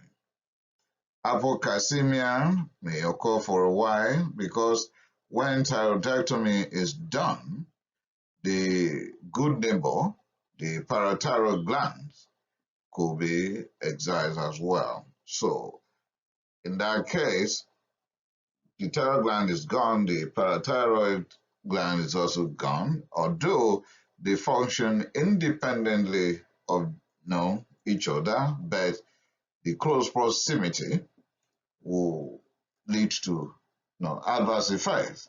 When thyroidectomy is embarked upon, the parathyroid gland will inadvertently be excised as well, and that will lead to hypocalcemia.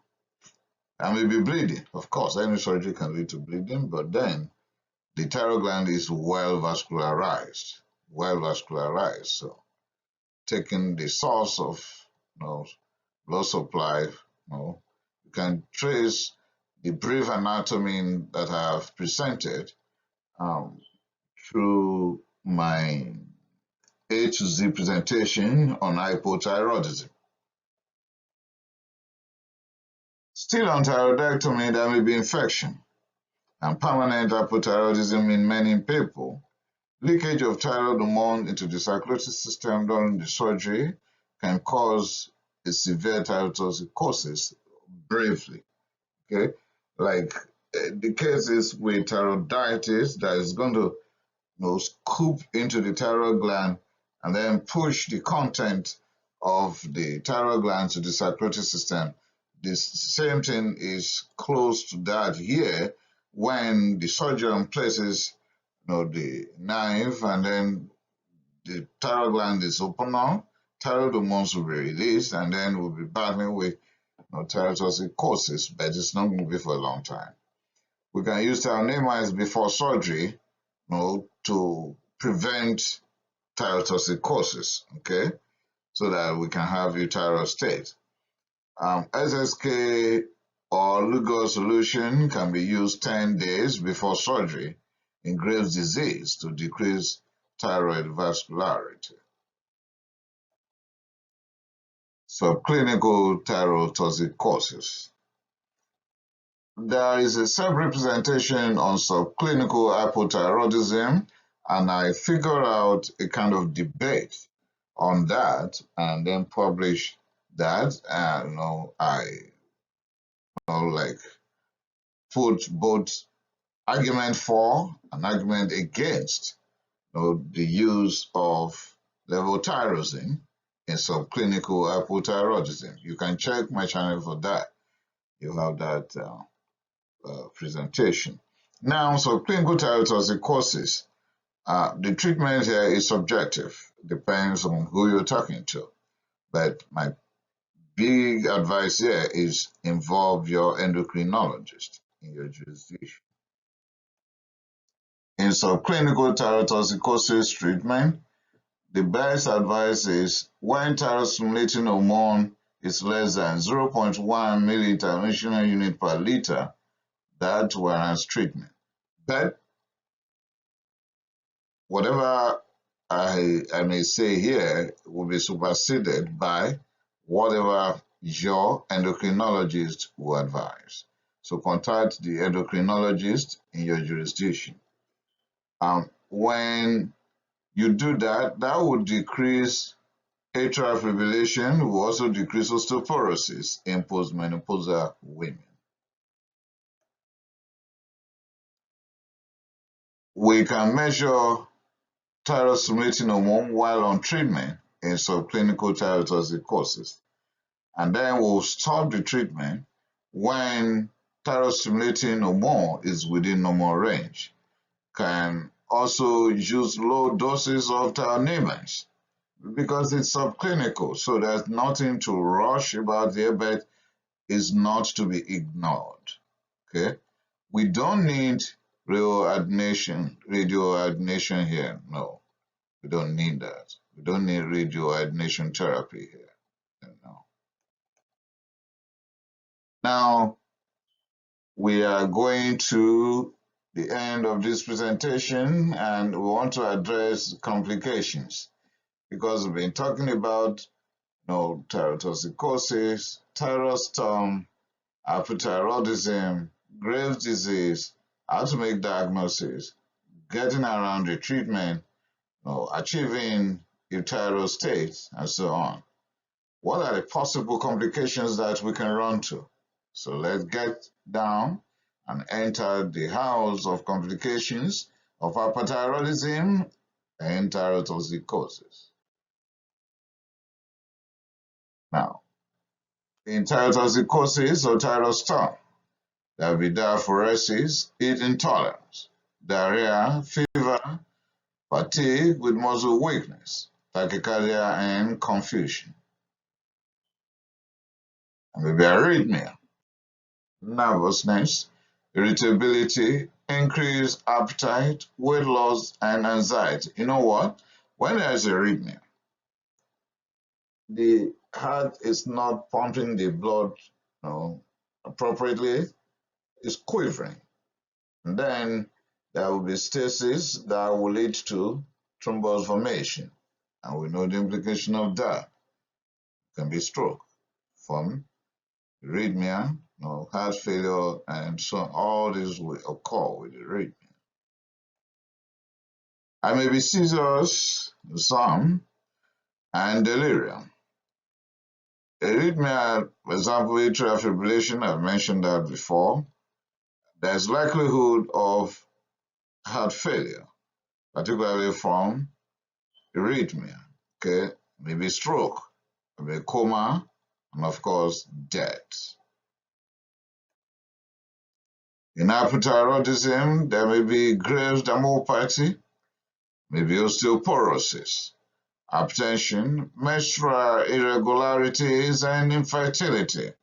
So, a woman of childbearing age with hypothyroidism should not be ignored or overlooked because she will come down later on with infertility, most likely. And there will be hypertension. And when she's pregnant with hypertension, we know pre-pregnancy hypertension or pregnancy-induced hypertension, we don't want either for any pregnant woman. And Graves' dermopathy, osteoporosis, and of course, menstrual irregularities. So, when there's menstrual irregularities, it is not out of place to have thyroid function tests done. Still, the complications of hypothyroidism, there may be photophobia and swollen or bulging eyes, diplopia, blurred vision, and blindness. In other words, the ophthalmologist will be involved in hyperthyroidism because of ocular complications. Still, in hypothyroidism, we may be faced with atrial fibrillation just as in thyroid storm or thyrotoxicosis, stroke just as in thyroid storm or thyrotoxicosis, because once there's atrial fibrillation, the atria right and left are just quivering. They are not actually contracting. They are not actually pumping the blood. So there will be stasis. And then thrombus formation will be the case, leading to stroke. There may be dilated cardiomyopathy and congestive cardiac failure. So all this will lead to the probability of cardiac arrest and sudden cardiac death. In all, early and accurate diagnosis will reduce possible complications, including preventing death here. You can pause, rewind on how to make accurate diagnosis from history to physical examination, radiological investigations, thyroid function tests, and so on. Radioactive iodination is the best treatment for hyperthyroidism, but not in everyone. Relative contraindication, absolute contraindications, pause and rewind, you get there.